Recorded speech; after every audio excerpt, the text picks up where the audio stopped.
Hi everyone, it's Sandy, and today I'm really excited to share a video recommending books written by Asian authors featuring Asian characters. The month of May is Asian American and Pacific Islander Heritage Month. I'm also participating in the Asian Readathon this month, which was created by Cindy from Read with Cindy. So I'm going to be reading a bunch of Asian books this month, and I have a whole TBR video that I will link in the description box below. So there are 8 other books that I've talked about in that video, and I hope to make a part 2 to this video after reading some of those books towards the end of this month or in early June. I'm also excited about this video because I'll be collabing with Trinh from Trinhsformerz. Trinh is my parabatai and I love her, and she's also a Vietnamese booktuber. So we basically partnered up to create a recommendations video. So in each of our videos we're going to be talking about 5 books. However, each person is going to have an additional recommendation from the other person in their video. So altogether we are going to be recommending 12 books either written by Asian authors or featuring an Asian character. So right now I'm going to insert Trinh's clip with her recommendation for my video. Hi guys, my name is Trinh from the channel Trinhsformerz. The book that I have to recommend for this video is of course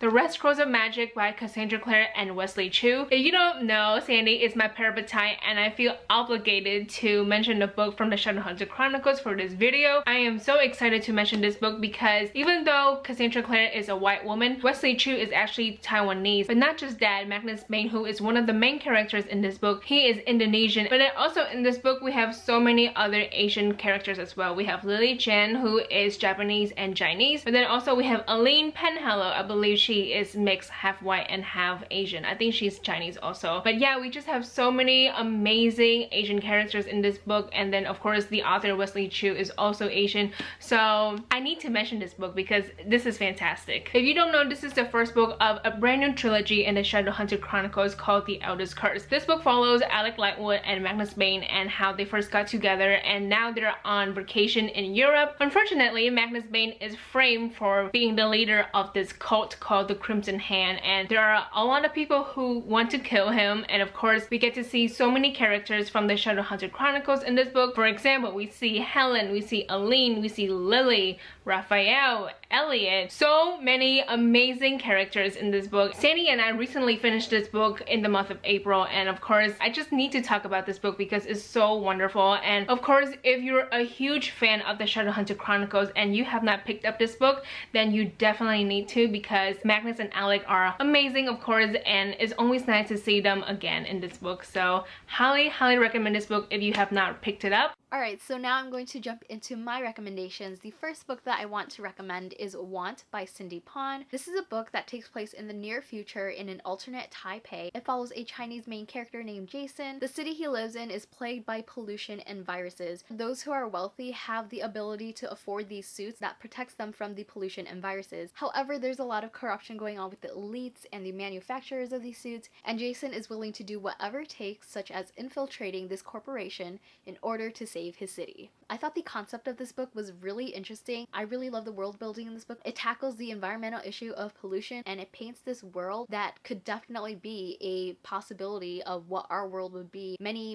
years from now. And already in some places pollution is having a huge impact on the lives of people that are living there. Jason takes on this secret identity and he infiltrates this corporation, and he has a whole team behind him, and I really love the group dynamic. All of the characters in this book are Asian. One is Indian and one is Filipino, and there's also a female-female relationship depicted between 2 side characters. The second book came out recently in March, so I definitely want to read that second book, but I do think I have to give this another reread before going into that second book. So if you haven't picked up this book yet, I would definitely recommend that you check it out. The next book that I wanted to recommend is one that I've talked about several times on my channel, but I can't make an Asian book recommendations video without talking about this book, and that is I Believe in a Thing Called Love by Maurene.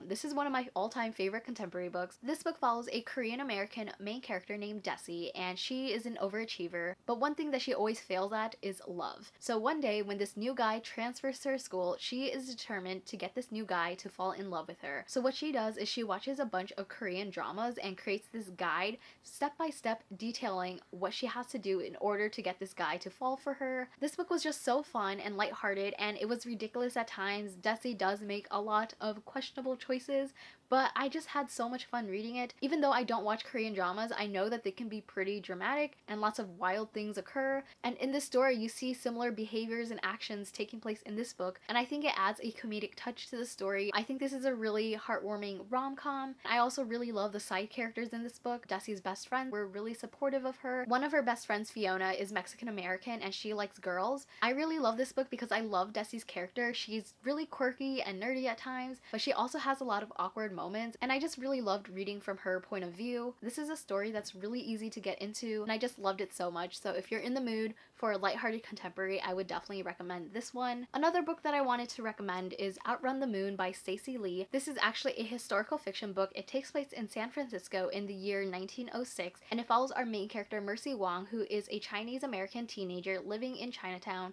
and in poverty. She's really determined to further her education, but the only school available that will let her do so is an all-girls school, and unfortunately it's only limited to those who are rich and white. So what Mercy does is she bribes the principal of the school to let her in. I remember when I first read this book, I listened to the audiobook, and the main character speaks Cantonese. When I first heard the narrator speaking the Cantonese words that are woven throughout the story, I was just like, oh my god. It really made me so happy to hear, because I haven't read that many books featuring a main character that spoke Cantonese, and that is the language I used to speak with my parents. I really loved Mercy's character. She's really intelligent and determined, and she's not afraid to stand up for herself and for others. She's also really selfless. She goes after what she wants despite all the oppression that she faces, and I really admire her character for that. I just really felt so empowered by her character. I also really love the inclusion of female friendships in this book. There is a typical mean girl in the book, but there are also a few other girls that Mercy eventually becomes friends with, and I just really love seeing the development of these relationships. The story does touch on issues of racial and gender inequality, and I think it was just done really well. Historical fiction is a genre that I typically avoid reading because a lot of the books that I've read in that genre are books I've never really enjoyed, but this was definitely an exception and I was not disappointed. This is one of my favorite books. I think it's definitely really underrated. Stacey Lee as an author I think is pretty underrated, so this is a book that I would definitely recommend.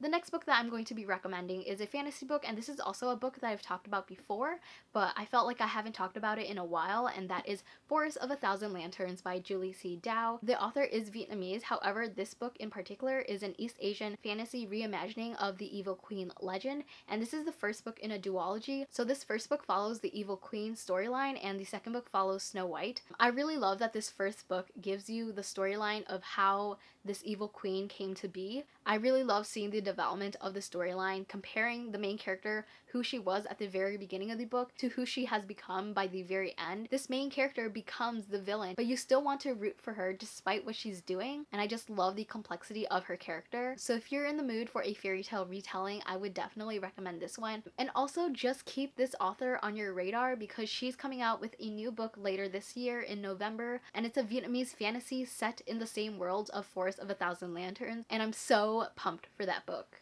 And the last book that I wanted to recommend in this video is Love, Hate, and Other Filters by Samira Ahmed. This is a book that follows a 17-year-old girl named Maya. She is an Indian American Muslim teen. One day a terrorist attack occurs, and that leads to a lot of Islamophobia that Maya and her family faces. This is a really important story that explored issues of Islamophobia and challenges that Muslim Americans face. She's also a senior, and we see her struggling with deciding whether or not she should pursue what she wants versus doing what her parents want her to do. Maya has a passion for filmmaking and she wants to go to film school, but her parents aren't so supportive of it. So we see Maya struggle with that throughout the course of the book and her relationship and interactions with her parents. I really enjoyed this book and reading from Maya's point of view. This is a really important story and I would highly recommend that everyone check it out. So these are the 5 books that I wanted to recommend in this video. Don't forget to check out Trinh's video to see her recommendations.